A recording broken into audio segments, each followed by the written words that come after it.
एक दिन भगवान सोच रहे थे कि जानकी क्या सोचती होगी मेरी बारे में। वो कितना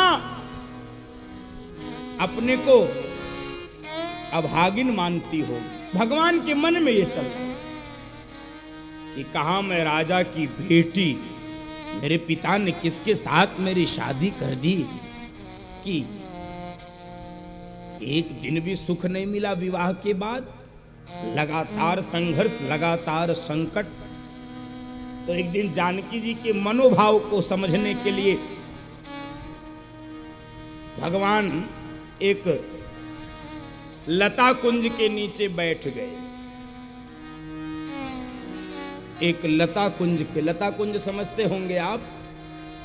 वर्षा के दिनों में, बरसात के दिनों में आपने देखा होगा किसी एक वृक्ष को कई लताएं घेर लेती हैं तो वो एकदम झोपड़ी नुमा हो जाता है। वो वृक्ष एकदम झोपड़ी नुमा। भगवान उसी लता कुंज में बैठे थे।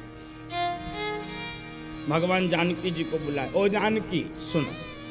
हाँ प्रभु।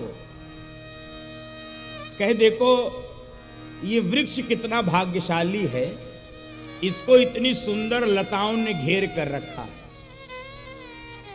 भगवान जानकी जी की महिमा को व्यक्त करना चाहते थे, बखान करना चाहते थे कि जानकी तुम लता हो और मैं वृक्ष। मैं कितना भाग्यशाली हूं कि तुम मुझको लताओं के रूप में प्राप्त हुई हो।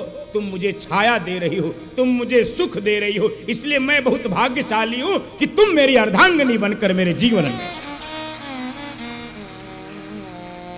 भगवान जानकी जी की महिमा का बखान कर रहे थे। जानकी जी ने कहा प्रभु नहीं, ये लताएं भाग्यशालिनी, ये वृक्ष भाग्यशाली नहीं है, ये लताएं भाग्यशालिनी है। वृक्ष भाग्यशाली नहीं है, ये लताएं भाग्यशालिनी है। क्यों? अरे प्रभु, यदि इन लताओं को इस वृक्ष का सहारा न मिला होता तो ये लताएं धरती पर पड़ी रहती, जंगली जानवर इनको रौंद देते, कुचल देते। ये तो वृक्ष के कारण इन लताओं का भाग्योदय हो गया, ये वृक्ष सहारा के रूप में मिल गया। बंधु माताओं, जानकी जी भगवान की महिमा का बखान करने लगी। यदि आप मुझे सहारे के रूप में न मिले होते तो मेरा जीवन लताओं की तरह समाप्त हो गया। एक दूसरे की महिमा का बखान हो रहा है। भगवान जानकी जी की महिमा, जानकी जी भगवान की महिमा। निर्णय नहीं हो पाया ये वृक्ष भाग्यशाली है या ये लताएं भाग्यशालिनी है। लक्ष्मण जी को बुलाया गया। लक्ष्मण जी, एक मामला फंस गया है। लक्ष्मण जी ने कहा बोलिए प्रभु।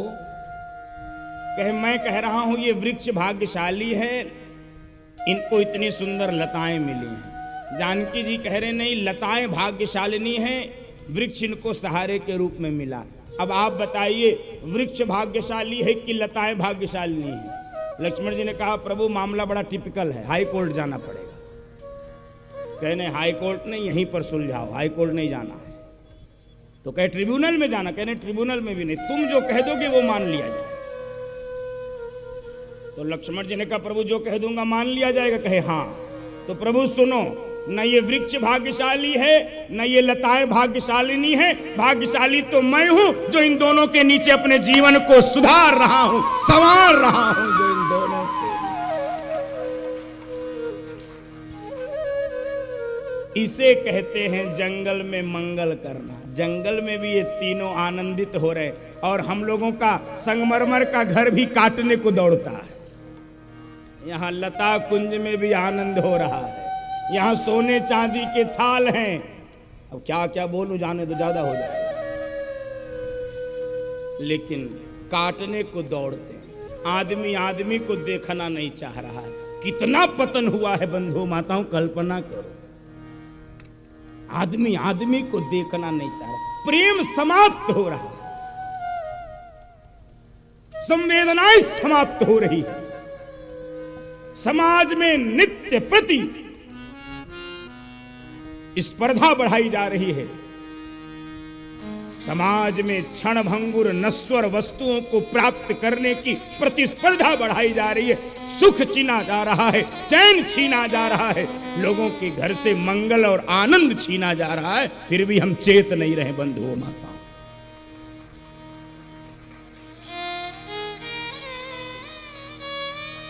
अब बजाए क्यों ये नहीं जानता मैं।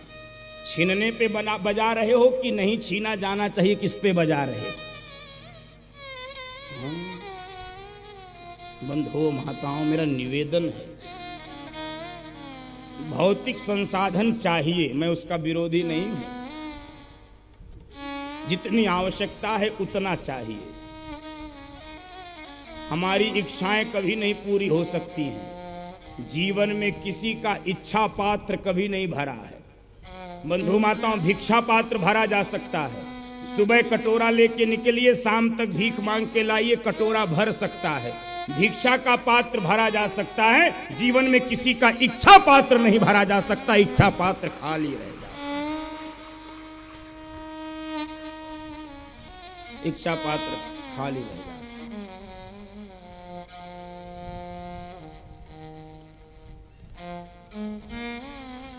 भगवान एक दिन जानकी जी से कहने लगे, जानकी जी आज आप बैठिए, मैं आपका श्रृंगार करता हूं। जानकी जी ने कहा, वाह, उल्टा ही बांस बरेली को। अरे ये तो काम मेरा है, अब आप आज हमारा क्यों श्रृंगार करेंगे? कहे नहीं। जानते हो भगवान क्यों जानकी जी का श्रृंगार करना चाह रहे थे? वो इसलिए करना चाह रहे थे कि अभी तक राम कथा तो मेरे इर्द गिर्द चल रही थी, जानकी अब राम कथा तुम्हारे इर्द गिर्द चलेगी, इसलिए मैं तुम्हारा श्रृंगार कर रहा हूं कि अब राम